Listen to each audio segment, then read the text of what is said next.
afternoon. My name is Gerald Hirsch. I am the Senior Associate Director for the State Historical Society. Thank you for joining us for the Fall 2020 Fall Lecture. Today's program, along with all our events in the virtual programming series, is made possible thanks to the generous support of the State Historical Society of Missouri's members and donors. To formally introduce our speaker, I am pleased to welcome U.S. Senator and the State Historical Society of Missouri's second Vice President, Roy Blunt. Welcome, Senator. Thank you, Gerald. Now, everybody that's listening should know how long it took me just to get to be the second vice president of the State Historical Society, which is about 10 or 12 years, but I'm working my way up and glad to be a part of this great organization with so many changes in a positive way over the last several years. The new building that we hope to begin to even more fully appreciate once we get to another place. But today it's a great opportunity for me to introduce Dr. Amy Fluker. She's from Missouri. She grew up in Jefferson City.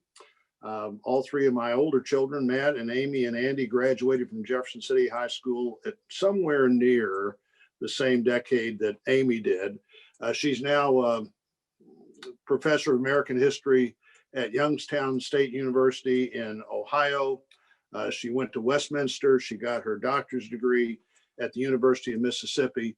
And is such an expert on the way people have looked at the Civil War over time. One of our great defining moments as a country, a particularly interesting time in our state, not just the years before the war and the war itself, but something Dr. Fluker is going to talk about today, the years after the war, and how Missouri, as a border state, maybe had a really unique way to approach thinking about the war. You had the African-American view of the war, where Lincoln University in Amy's hometown was, I think, the only university really grown immediately, sprouted up with Union veterans, the only African-American, now historically Black college that started that exact way.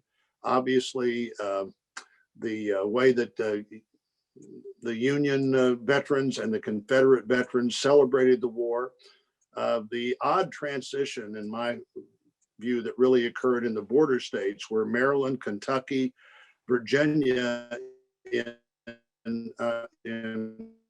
Missouri, rather, Maryland, Kentucky, Missouri, were more pro-Southern after the war than they were at any time during the war. And the job I hold in the United States Senate from about 1875 or 1876, for the next 25 years, the two senators were a former member of the Confederate Congress and a former general in the Confederate Army. And so we had our own unique way of looking at this, but I think Dr. Fluker has looked at this differently than others have. Her work has been seen as very insightful. In fact, so insightful it sort of complicates our general view of the war, which we think is easily categorized in whether you were a lost cause state, whether you were a state more reading the radical view of history, or what was called the radical view, certainly during the lost cause ascendancy, or you had your own unique way of looking at this. And Missouri, like many other ways, looked at this uniquely. I think Dr. Fluker has captured that in an incredible way. I look forward to the lecture today, and I'm certainly glad to have the opportunity to officially welcome her to the State Historical Society of Missouri's annual meeting as our featured speaker, talking about her great new work. And I'm sure we're all going to want to delve into it even more after we hear Dr. Fluker talk about it today. Okay, I guess that's my cue. Thank you so much, Senator, for that introduction. It's a pleasure and a privilege to be speaking with you today, even though I'm in Youngstown, all the way in northeastern Ohio. This feels a bit like coming home. And as the Senator said, I'm from Jefferson City. And in one way or another, I've been researching in the collections at the State Historical Society since 2007. So it's wonderful to be able to share some of my research with you today. Before beginning, I also wanted to thank what I consider just the absolutely peerless staff of the State Historical Society for all of their assistance over the years. and particularly Gary Kramer and Sean Rost for extending my invitation to speak with you at the meeting today. I also wanted to just say a quick hello and thank you to my friends and colleagues from all over the country who have joined for today's lecture. Let me share my screen with you so I can show you some images to go along with the lecture. So today my talk is entitled Earnest, Endeavour, Missouri Women and the Work of Civil War Commemoration. And I'm speaking on themes related to my recent book, Commonwealth of Compromise, Civil War Commemoration in Missouri. The book details the efforts of Missouri's men and women to commemorate their participation in the Civil War. It picks up in the war's immediate aftermath and continues through about the mid-20th century. It looks at national trends in Civil War commemoration, but then looks at the ways in which this process was complicated for Missourians. And it was complicated for a number of reasons, as the senator pointed out, primarily because Missouri was a border state. And I like to think of Missouri as a border state in a couple of different ways. First of all, Missouri occupied a sort of unusual geographic position as the heart of the Republic, the intersection of the North, South, East, and West. In the 19th century, Missourians thought of themselves as Westerners, in some ways distanced from, but also especially vulnerable to the forces that threatened to pull the nation apart in the 19th century. But Missouri was also a border state in the traditional sense of the phrase, in the context of the Civil War. In other words, it was a slaveholding state with strong cultural and demographic ties to the South, but it ultimately remained loyal to the Union. Missourians overwhelmingly repudiated secession in 1861, and while some white Missourians remained sympathetic with the South, they actually formed a Confederate state government in exile, and thousands of Missourians fought in the Confederate armies. And when the war ended, Missourians struggled to make sense of what they'd been through. They worried about what the war had or had not achieved, and they wondered how future generations would think of them. And Americans North and South shared these concerns, but again, Missouri was a border state. And so just as there was no singular response to the war in Missouri, there was no singular response to its aftermath, no singular response to its meaning or its legacy. So white Unionists, African Americans, and former Confederates competed to control the history of the Civil War in Missouri, and they undertook acts of commemoration to ensure that their version of that history would live on. This process was contentious, but I argue in Commonwealth of Compromise that white Civil War veterans in Missouri embraced reconciliation. They never quite abandoned their own particular interpretations of the war, but they understood that fanning the flames of wartime animosity would only hurt their state. So they looked for ways to overcome the divisiveness of the war, and they focused on their common identities as Missourians and their common experiences as survivors of a terrible war. So in telling this story of Missouri, Commonwealth of Compromise really focuses on Civil War commemoration carried out by veterans. So today I wanted to draw out the parts of the book that address the contributions of women and to call attention to the fact that from their perspectives, Civil War commemoration served different purposes. For Missouri's women, Civil War commemoration was driven by their interest in benevolence or charitable activism, and it was much less focused on reconciliation. So I'll begin by talking about the ways in which Union women commemorated the Civil War in Missouri. And to make sense of them, we have to set them up in relation to men. So I want to introduce you to the Grand Army of the Republic. This was a National Union Veterans Association established in 1866. The Missouri branch, the Department of Missouri, GAR, was established in 1867, but it didn't really take off until 1879. The GAR championed what I'm going to call the Union cause. So this was a pro-Union interpretation of Civil War history. And there's a couple of key ideas to this Union cause. First and foremost, that the Civil War was fought to save the Union and to save representative government more broadly. Secondly, the Union cause celebrated the end of slavery, but not necessarily because white Unionists believed in racial equality, but because they believed slavery was a moral wrong, and that it had sown the seeds of disunion. So in order to truly save the Republic, slavery had to be destroyed. Therefore, emancipation was to be celebrated. The GAR had two auxiliaries that allowed women to participate.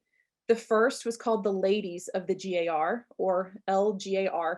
This is an acronym heavy lecture, so I apologize in advance. So we've got the LGAR, and also the Women's Relief Corps, or the WRC. The two societies, their memberships overlapped quite a bit, but the LGAR was a little bit more restrictive. For a woman to join, she had to have a male relative in the GAR. So the Women's Relief Corps, or the WRC, was a little bit more broad. It was also the official auxiliary to the GAR. Its membership was open to any woman who considered herself to be loyal to the United States, and it was also open to women who had served as nurses during the Civil War. As was true with the GAR, both women's auxiliaries, the LGAR and the WRC, were integrated, meaning they did have African American members.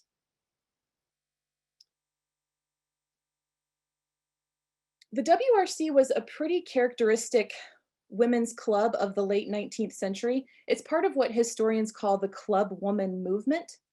In the decades before the United States enacted women's suffrage, involvement in social clubs like the WRC allowed women, particularly middle-class women, the opportunity to practice civic engagement.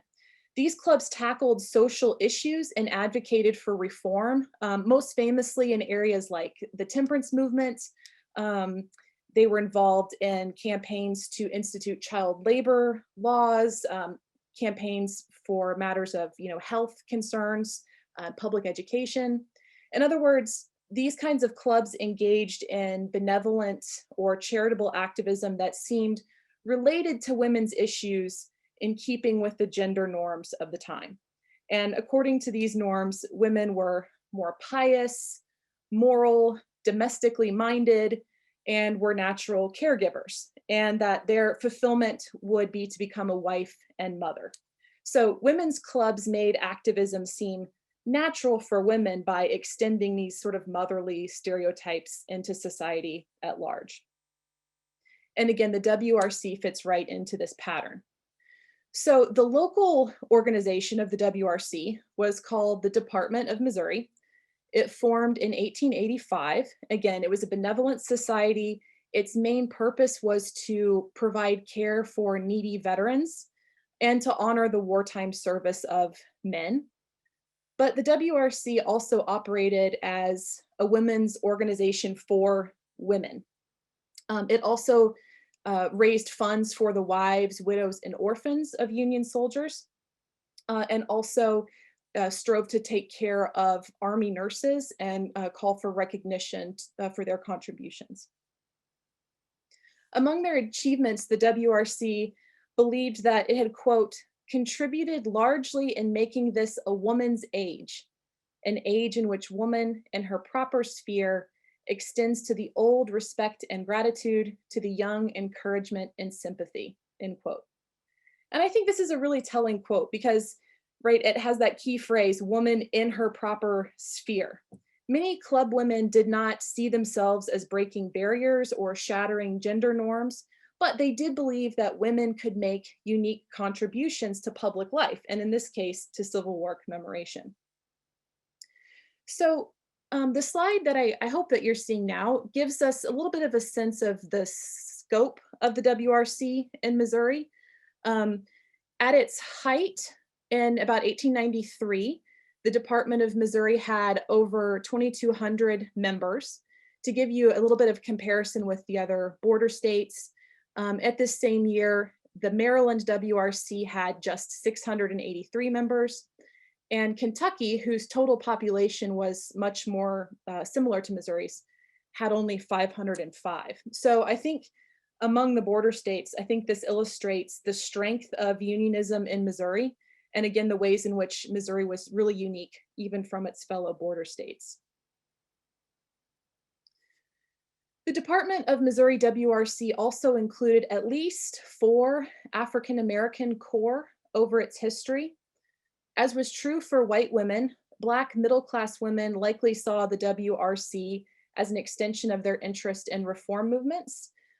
Black women were very active in the club woman movement and were interested in reform work, particularly in regards to racial uplift. And so here's where there's a really natural connection to the club woman movement and Civil War commemoration. Membership in the WRC directly linked these women's interests in racial uplift to the legacy of the Civil War and emancipation. For African American women, the WRC offered an opportunity to commemorate what historians call the emancipation cause. So this is an interpretation of Civil War history adopted by many African Americans, and it's related to the Union cause, but just slightly different. The emancipation cause positioned slavery as the central cause of the Civil War. It emphasized the suffering of the enslaved and called attention to their persistent resistance against enslavement. The emancipation cause also honored Black military service and considered it crucial to Union victory in the Civil War. But the emancipation cause also insisted that lasting victory would only come through a further fight for racial equality. So advocates for the emancipation cause also supported equal educational opportunities, suffrage, and also anti-lynching legislation. The narrative of Lucy A. Delaney, an African-American Missourian, provides some insight into what WRC membership meant to Black women. Delaney was born enslaved and successfully sued for her freedom in St. Louis courts in 1844. After the Civil War, she became an active congregant in the African Methodist Episcopal Church and joined several benevolent societies or clubs. She also became an officer in the Colonel Robert Gould Shaw Corps of the WRC, and that was out of St. Louis.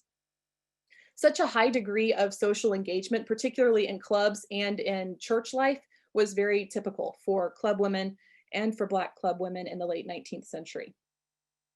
So Delaney wrote a memoir in the 1890s, which you can see pictured here. It was called From the Darkness Cometh the Light, or Struggles for Freedom. And I think we can consider this memoir an act of Civil War commemoration. First and foremost, Delaney intended her memoir to preserve the history of slavery. She wrote that this was kind of tricky because the memory of slavery was dark and disturbing. She said, quote, "It cannot recur with any happiness," but she hoped that her book would resonate with formerly enslaved people and, quote, "with those who have never suffered as we have." And she hoped perhaps they may accept with interest and sympathy the passages of life and character here portrayed and the lessons which should follow from them. So again, I think this is a testament to the emancipation cause. Delaney's telling a history to convey a particular meaning. In this case, she's writing about the inhumanity of slavery. She talks about how it deprived her of education and religion. And so as she goes on to document her faith and her subsequent efforts to obtain an education, she's providing evidence of what freed people could achieve, essentially what they could make of Union victory and of emancipation. Pointedly, she dedicated her memoir to the GAR, and so we can see her dedication here. It reads, "To those who by their valor have made their name immortal, from whom we are daily learning the lessons of patriotism, in whom we respect the virtues of charity, patience, and friendship as displayed towards the colored race, and to those whose deeds crowd history's pages and time's great volume make, is this little volume reverently dedicated, the Grand Army of the Republic." So again, Delaney's memoir, and in particular this dedication, serve as a tribute to Missouri's emancipation cause. She's calling attention here to the role of the Union Army in emancipation, and I think also calling on the GAR and on Union veterans to continue to act as allies in the ongoing fight for racial equality. By preserving her story and by virtue of her association with the WRC, Delaney asserted her identity as a woman and as a free person and also as a patriot.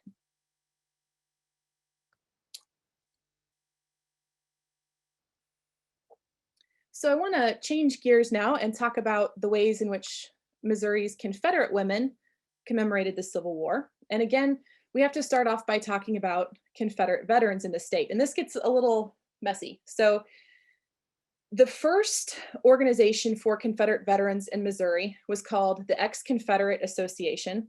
It formed in 1881. It had an auxiliary established in 1890 called the Daughters of the Confederacy. Its primary goal, the Daughters, was to establish a Missouri Confederate Veterans Home, but it became actually instrumental to the proliferation of Confederate commemoration on the national level. It was the first society of Confederate women to call itself Daughters.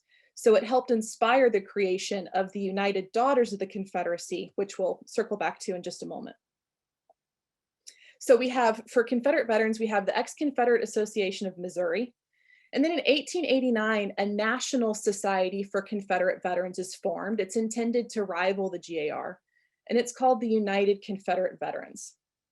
So the Ex-Confederate Association in Missouri became the Missouri division of the UCV in 1895.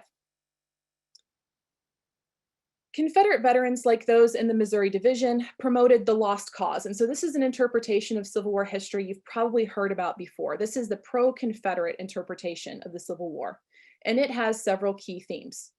First and foremost, that slavery was not the cause of the Civil War, that there were far more noble and justifiable issues at stake, particularly states' rights to self-governance.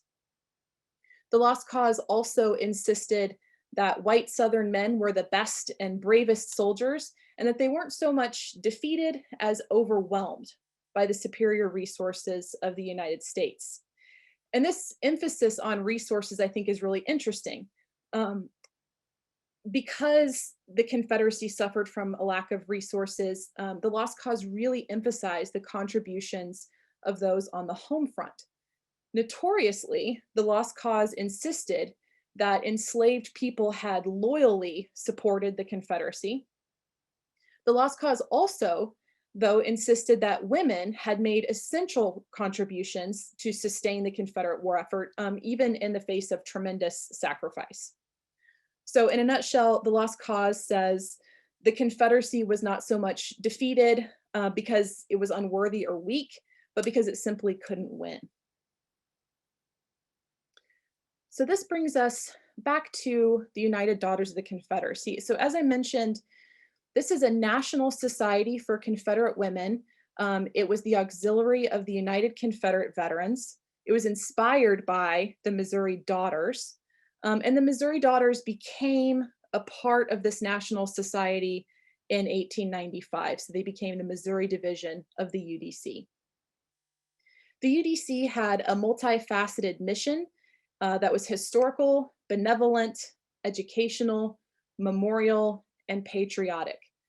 Like the WRC, it's a very typical women's club that allowed women to engage in public work. As historian Karen Cox has observed, the UDC provided women, quote, with a venue thinly veiled by tradition in which to express themselves politically. And so just as I did with the WRC, I wanted to give you a sense of the scale of the UDC in Missouri.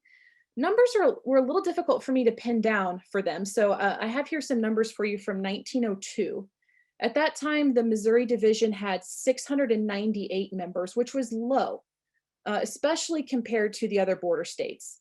In Maryland, you know, for example, here we see the Baltimore chapter of the UDC alone had 714 members, while the Kentucky division had over 1,200.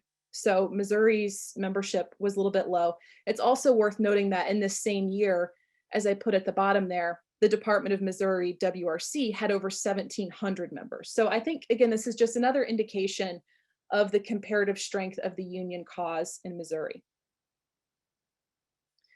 So the UDC had low membership in Missouri, but that certainly didn't dampen their initiative.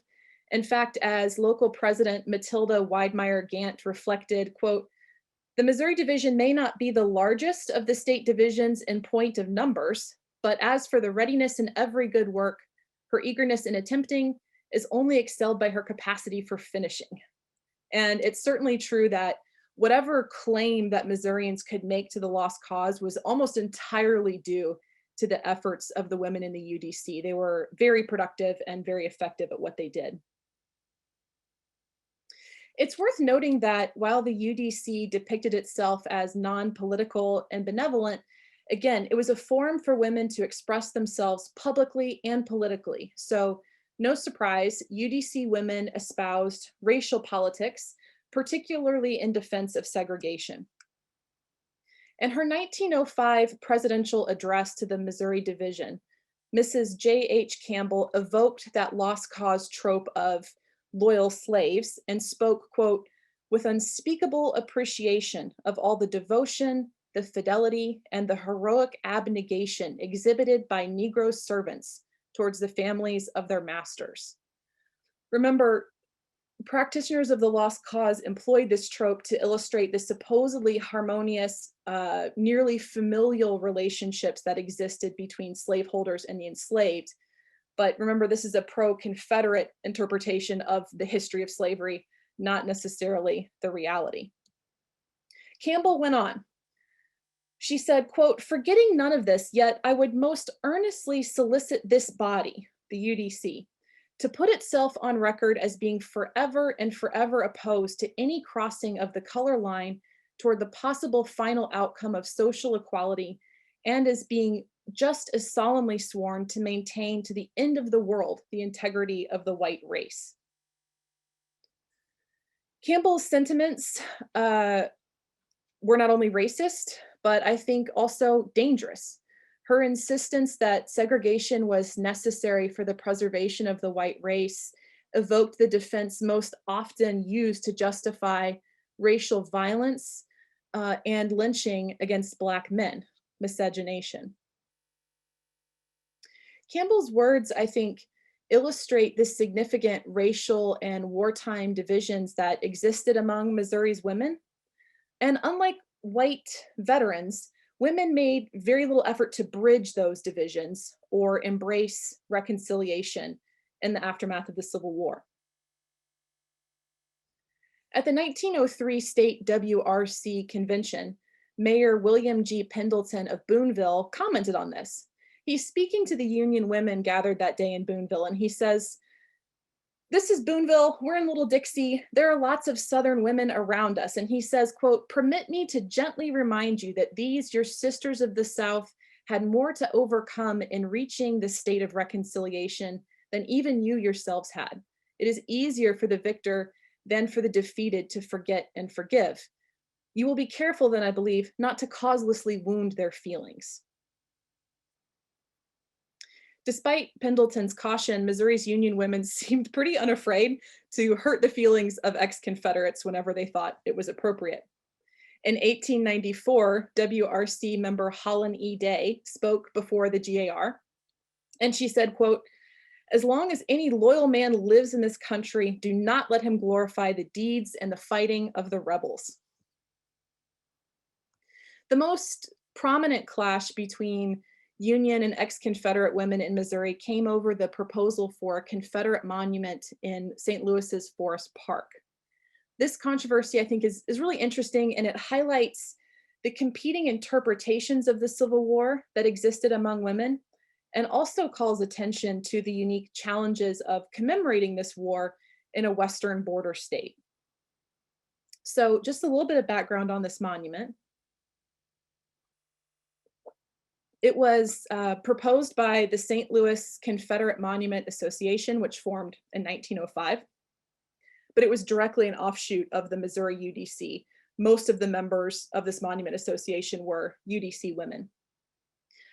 So they proposed this plan for this monument in 1905. They immediately encounter resistance from local unionists. So hopefully you can see this all right. In December of 1906, the Harry P. Harding Post of the Grand Army of the Republic passed a resolution condemning the proposed monument, deeming it totally inappropriate, quote, in the loyal Union city of St. Louis. And so what you're looking at here is a copy of that resolution that was printed in the St. Louis Post-Dispatch. The GAR men felt it was their duty as Union veterans to oppose this monument. They had allies amongst their women's auxiliaries. Catherine E. Mann, president of the Department of Missouri LGAR, considered the whole prospect of the monument ridiculous. She said, quote, "If the daughters wish to put up such a monument, let it be in the South where it belongs. Why should such a monument be erected here? St. Louis is not a Southern city and never was. Do you think New York, Boston, or Chicago, or any city, north, east, or west, would listen to such an idea?" And so again, here you're seeing a newspaper clipping of her letter to the editor of the St. Louis Post-Dispatch condemning this monument. Roma J. Warnall, who was the president of the Missouri Division UDC, took issue with Mann's attitude, but acknowledged that Missouri's unique geography and history was something of a challenge. She said, quote, "In the border states, it is more difficult to keep up enthusiasm in our work than in the southern states." Due to the pressure mounted by unionists, the UDC and the Monument Association had to revise their plans for this monument. They agreed that it would not depict a battle scene or a soldier in uniform, and they also gave some ground on how a Confederate flag would be depicted on the monument. The monument was finally unveiled in December of 1914. And in this image here, though, I think is interesting because I think it gives us a sense of the continued controversy over this monument. So I know it's probably difficult to see, but in the background there in the center, we have the Confederate monument. And in the foreground, and I would love to know how this came about, we have what was called a Constitution flower bed with big letters USA. So I can't help but think this was kind of a black eye to the UDC to have this Constitution flower garden right in front of their Confederate monument. But monuments are not the only way to craft interpretations of Civil War history, and Missouri's women definitely understood this.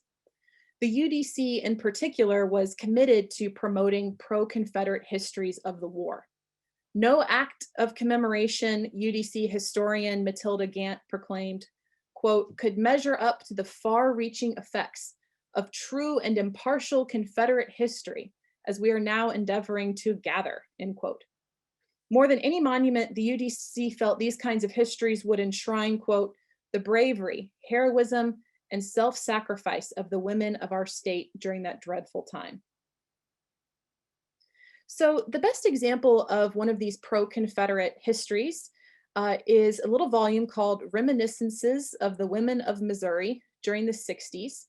This was published in about 1913, as you can see on the cover here, published by the Missouri Division of the UDC. It's a collection of accounts of eyewitness testimonies from the war, most of them from women. It chronicles the sacrifices endured by women on the home front, recounting tales of robbery, destruction, and exile, all borne by these women out of their loyalty to the Confederacy. And Missouri's Confederate women were very anxious to document their loyalty because, again, Missouri did not secede from the Union. And so therefore they had to work extra hard to prove their Confederate credentials, I guess we could say. I pulled one other example of a pro-Confederate history. This was an essay that appeared in a magazine called The Confederate Veteran. It was written by a UDC member, Virginia Creel was her name. She was actually the historian of the Missouri UDC. And she wrote an essay called Missouri-Dixie's Affinity, which she originally prepared as a speech for her chapter. But it proved so popular that her fellow daughters encouraged her to submit it to not only the State Historical Society, so it could be preserved, but also to this national magazine, The Confederate Veteran, which she did. In this essay, she says, quote, "By blood and culture and tradition, by similar customs, ideas, ideals, and aspirations, Missouri has always been as close to the heart of the South as any state below the Mason and Dixon line. She went on to say, quote, "As long as Missouri is Missouri, it is the South that will command her spiritual allegiance and devotion." And so you can see a little excerpt from that essay here. Women in the WRC also emphasized what they called patriotic education. In fact, each local chapter, or corps as they called themselves, usually had an officer whose job it was to oversee patriotic education. Some of the things these women did included raising money for flags for schoolhouses, donating portraits of Washington and Lincoln to local classrooms, but they also carefully scrutinized textbooks and history textbooks that were being used in schools to make sure that they were upholding the Union cause or their particular interpretation of Civil War history. African Americans similarly worked to construct empowering narratives of Black history. So as an example of this, I wanted to tell you about Josephine Sloan Yates. She was a pioneer in higher education. She taught at Lincoln University in Jefferson City and was the first Black woman in the country to attain the rank of full professor. She wrote an essay in 1902 that evaluated the achievements that Black Americans had made in the years since emancipation. Her essay was not framed explicitly as Civil War commemoration, but again, because it invoked key themes of the emancipation cause, slavery, emancipation, and Black military service, I think we can think of it in that way. I think it's also important that she taught at Lincoln University, again, which was established by Black Civil War veterans to channel Union victory and to further progress for Black Missourians.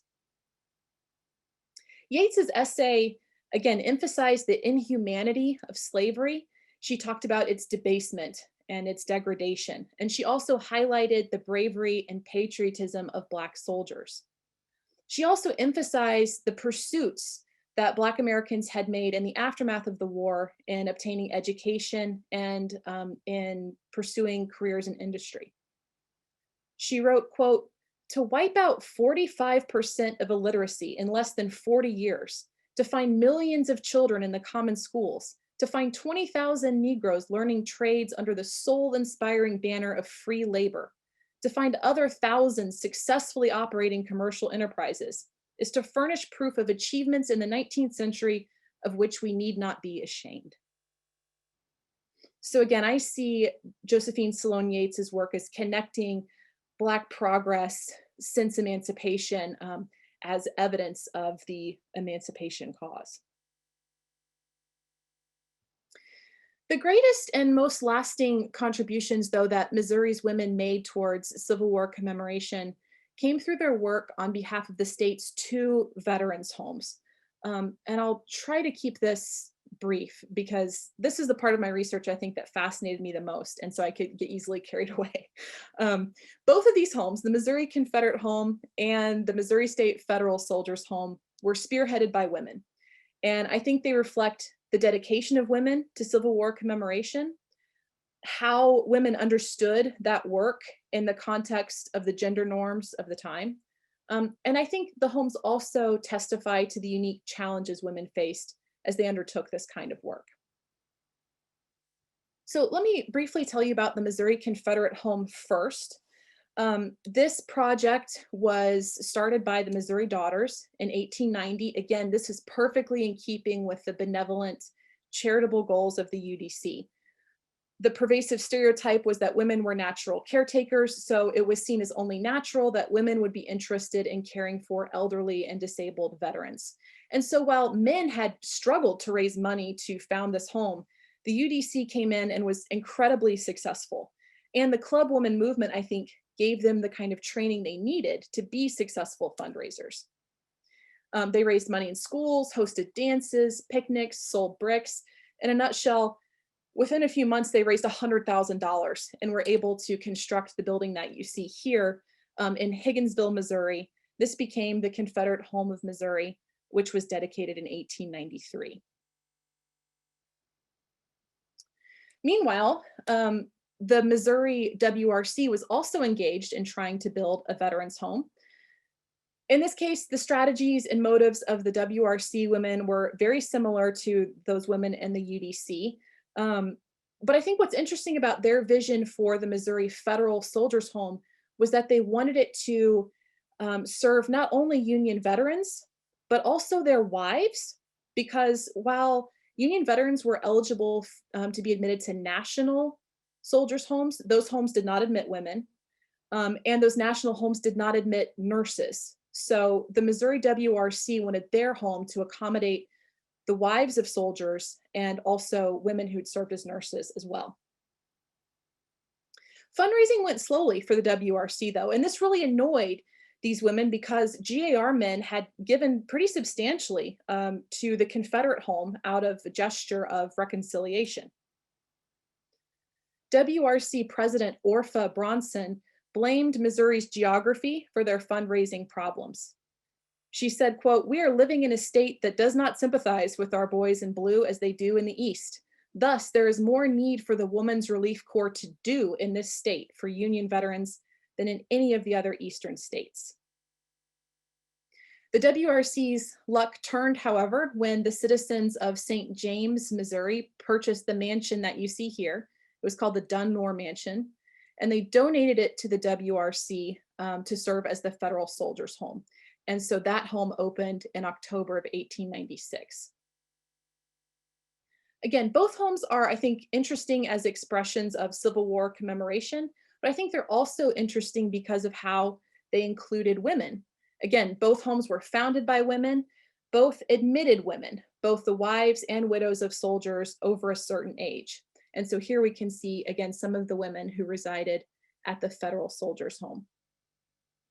I think admitting women to the homes was not only a means of commemorating their wartime service, right? Saying these women deserved care as much as their veteran husbands. But it was also an indication of the importance of women in the construction and operation of these homes. In 1897, however, the state of Missouri took over management of both homes, and this kind of complicated the relationship of women to these institutions, particularly at the federal home. In 1903, the General Assembly voted to remove the WRC from the Federal Home Board. The women were tremendously insulted by this action, and they also worried about its consequences for the women who resided at the home. WRC member Holony Day said, quote, "The purpose for which the home was created has been defeated. We are denied any voice in the management of an institution which was created by us by long years of earnest endeavor." I think this is interesting because historians have noted that Union veterans paid less attention to the sacrifices of women than former Confederates did. The Union cause, unlike the lost cause, didn't necessarily call attention to the sacrifices of women, and I think Day was aware of this. She said, quote, "Grand Army men have never seemed to be as willing as they should to acknowledge the efficiency, the beauty, the utility of women's work in the WRC." And I think in this context, the exclusion of women from the home board was particularly annoying. It was also a reminder that despite the efficacy of these club women, they ultimately lacked formal power. They could raise money and they could champion particular causes, but they were still barred from political office. The position of women at the federal home was made worse by overcrowding. So while the proportion of men to women at the Confederate home was pretty uneven, it was generally like 1 woman to every 5 male resident. At the federal home, it was more like 2 men to every 1 woman. So there was a much tighter ratio, and the federal home was smaller and very crowded. The other problem was financial, because every federal soldier that resided at the state home brought his pension with him, and it amounted to like $100 a year or something for each veteran. So their pensions helped fund the state operation of the home. But Union women who lived at the home didn't have pensions, and so they weren't subsidized in the same way. And so what happened was, after the women were thrown off the federal home board, in 1910, the board decided that it would not accept any more applications from widows and revised the home's rules to say that a couple would have to be married for 6 years before a wife could be admitted. The board justified this action by saying that women abused the benefits of the home and that they were, I guess, essentially gold diggers, that women were marrying veterans just to qualify for admission to the home. Despite their exclusion from the board, the WRC continued to work for Civil War commemoration at the State Federal Soldiers Home. They organized special events on the grounds, including celebrations of Lincoln's birthday, Memorial Day, and the 4th of July. They also worked to renovate the Federal Home Cemetery, which you can see pictured here. Apparently, at some point, it had gotten so overgrown that it looked like a cornfield. And so the women went in and cleaned it up. They paved paths through it. They put up a fence and a memorial fountain. WRC member Lucinda Scott said, quote, "The Soldiers' Home at St. James will ever be to your memory a monument that you conceived, reared, and constructed to the noblest type of manhood, the maimed and decrepit Union veteran." So I think that quote is really powerful because Scott is saying she understands that the home is ultimately a tribute to the sacrifices and the service of Union soldiers, of men. But she says it's also a monument to the efforts of women to give meaning to their service and to their sacrifices. The United Daughters of the Confederacy also worked to commemorate the Civil War at the Confederate home. Every year, members of the Missouri Division UDC prepared holiday dinners for the veterans, brought them Christmas presents, and decorated a Christmas tree. The highlight of the year for the residents was a Confederate reunion that was held on the grounds every fall. At one reunion in 1895, the Kansas City Daily Journal said maybe 8,000 people attended, so it was pretty massive, again, annual event. Like the women at the Federal Soldiers' Home, the UDC worked to beautify the Confederate Home Cemetery. They also maintained that cemetery, and they erected the monument that you see pictured here in 1906, a monument to the Confederate dead at the Missouri Confederate home. The final thing that they did was propose legislation to turn the grounds of the Confederate home into a memorial park, which ensured the home would remain a monument to Confederate veterans even after the last resident passed away. And so today, a tribute to their efforts is the existence of the Confederate Memorial State Historic Site in Higginsville.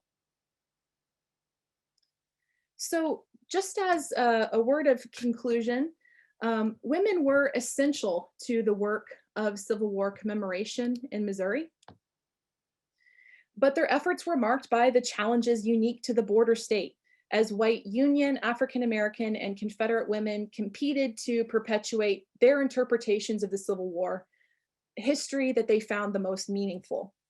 They often framed their efforts as benevolent or charitable enterprises, and while they made significant accomplishments, they were working against pervasive discrimination. But they left us lasting legacies, including the Confederate Memorial State Historic Site, Lincoln University, and the St. James Home, which still operates as a veterans home today. Thank you very much again for inviting me, and I'll be happy to entertain any questions that you may have. Hello, everyone. My name is Sean Rost, and I'm the oral historian for the State Historical Society of Missouri. I'll be handling comments for today and kind of relaying your questions to Dr. Fluker. So please put them down into the chat box there, and we will kind of pass along as many as we can here. But thank you again, Dr. Fluker, for your wonderful presentation and fascinating information about Missouri's past and really the legacy of the Civil War and its commemoration. So just a second here for any questions to come in. We'll begin with a first one here. You mentioned Lucy A. Delaney kind of in the middle of the presentation there. How did you come across her? How did you discover her story? That was a contribution I owe to a colleague of mine, Ann Twitty, at the University of Mississippi, who has written on freedom suits in the St. Louis era in relationship to the Dred Scott decision. And so I was talking to her about my project several years ago, and she said, "Hey, have you read this? Because I think it might be really interesting to you, and it's actually dedicated to the GAR." So that was a recommendation from a friend and colleague who specializes in Missouri history. Okay. We have a question here from Jody who says, regarding the cemeteries you mentioned at the end of the presentation, can people visit them, and where are they located at? Yeah, so I've visited the Confederate Home Cemetery. So that's in Higginsville. If you go to Confederate Memorial State Historic Site, it's just off of I-70. You can walk around in the cemetery there, and you can see the monument that I showed at the end of the presentation.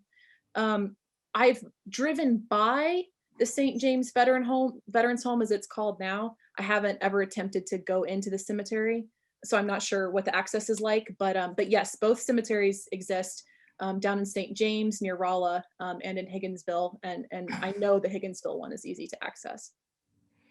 Okay, thank you. This one is from Joseph, who would like to know, are there any similarities or differences regarding Missouri's German women, both in kind of, we could think a place like St. Louis, or even kind of that German corridor there along the Missouri River, in terms of how the Civil War was commemorated with them? That's a fabulous question. And Joseph, I wish I had a better answer for you. One of the things that I learned really quickly in undertaking this research is that Missouri is just a mess. Its population is so diverse. As you pointed out, there's ethnic differences, and even within the state, there's these divides between urban and rural parts of the state. So I don't have any information about German women. I know that the GAR was sort of segregated along ethnic lines. So in St. Louis, for example, there was sort of an American-born post that was called Ransom Post, and sort of a German-born post that was Hasendubel Post. So there seems to have been, again, some ethnic tension among veterans. I'm not sure if that extended to women. The one thing I do know is that at the State Federal Soldiers Home, there were members of staff and members of the board who were German-born, and they definitely encountered prejudice from American-born residents. I found a letter one veteran wrote to the board to complain that he had overheard a resident tell the matron of the home that she ought to poison all the Dutch at the home. So there was certainly tension. Again, I wish I had a better answer. It's definitely one of the holes in the story, and one that I hope people will pick up and continue to research. Another question from Sandra deals with the 1913 reminiscent book that you had referenced earlier. Is that available online to look at, or how were you able to go through that book? Yeah, it is. Actually, I think, drop an address for it in the chat box, but yeah, it's available on Internet Archive. If you just Google that title and put in Internet Archive, I'm sure you'll find it. And I should also point out, Sean, you asked me about Delaney's memoir. You can also read it for free online through a website called Documenting the American South that is organized by the University of North Carolina, Chapel Hill. So yeah, both books are readily available online. Okay. Sarah asks, what's your opinion on these Union and Confederate homes in terms of reconciliation? That's a really wonderful question. It was something that I struggled with in the book because I never really wanted to overstate the extent of reconciliation between Missourians. But the fact that there are two separate homes indicates that there are serious divisions between Missourians still. But what's really powerful and interesting to me is the fact that the state does adopt and manage both homes after 1897. And in the legislation that they propose to do that, the politicians and the veterans speak very eloquently that, Missouri is this tortured, divided state. And it's almost our responsibility as Missourians to show the rest of the country that reconciliation is possible. If Missourians can do it, then the rest of you can figure it out too. So I do think that ultimately the homes speak to a powerful desire for reconciliation. But again, I don't want to diminish the reality that lots of tension still existed well into the 20th century. Okay, we have a question from Miller, kind of regarding the issue of race and race relations. Did interactions between groups like conservative unionists and the GAR impact the way that they viewed African-American veterans? I'm just sort of rereading the question. Oh, that's a really good question. The numbers of Black veterans in the GAR were relatively low. So I think my best example comes from about 1893, when there were over 20,000 members of the GAR, and there were somewhere in between 600 and 700 African-American members. So there was certainly a minority. They definitely faced discrimination from white members, but I think, as Boyd, who's a friend, hey Bill, is pointing out, there were white veterans who were willing to cooperate with Black veterans, particularly on the issue of education and suffrage. So Lincoln University is a project that is driven by Black veterans, but it receives significant assistance from the former officers of these Black veterans who served as allies and who helped promote this project. And the same was true for the fight for suffrage. Conservative unionists, I'm not sure how much they sort of softened their position on race relations. The liberal Republicans who appeared towards the end of the Reconstruction period did have a little bit of a softer approach towards African Americans, but it was interesting because what they wanted was former Confederate veterans to have their voting rights restored. And they said, okay, if we do that, then we'll also give African American men access to the vote. And so that was sort of their proposal, was a shared ticket, for lack of a better expression. So I'm not sure if that answers Bill's questions, but there was certainly lots of racial tension. There were some issues on which they were able to come together, particularly education and suffrage.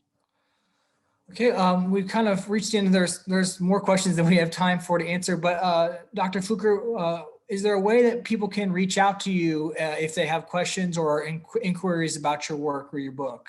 I'll put my email address in the chat, alfluker@ysu.edu. I'd be happy to speak with you more about this work and hear about what questions you have. All right, thank you very much, everyone who's attended our events for today. Thank you, Dr. Fluker, for your wonderful presentation. Senator Blunt for the introduction there. If you are interested in Dr. Fluker's book, it is available through the Richards Bookstore here at the State Historical Society of Missouri, where you can pick up a copy and have it mailed to you. So be sure to check that out as well. And thank you again for everything. And thank you, Dr. Fluker. Have a nice day, everybody. You too. Thanks again.